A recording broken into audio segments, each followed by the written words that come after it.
మార్గము తెలిసినా తప్పిపోయాను, ఎటో తెలియక నిలిచిపోయాను.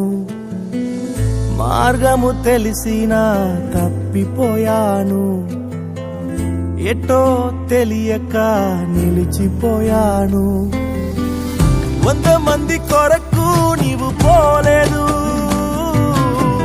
తప్పిపోయిన నన్ను నీవు వెదకి వచ్చావు. 100 మంది కొరకు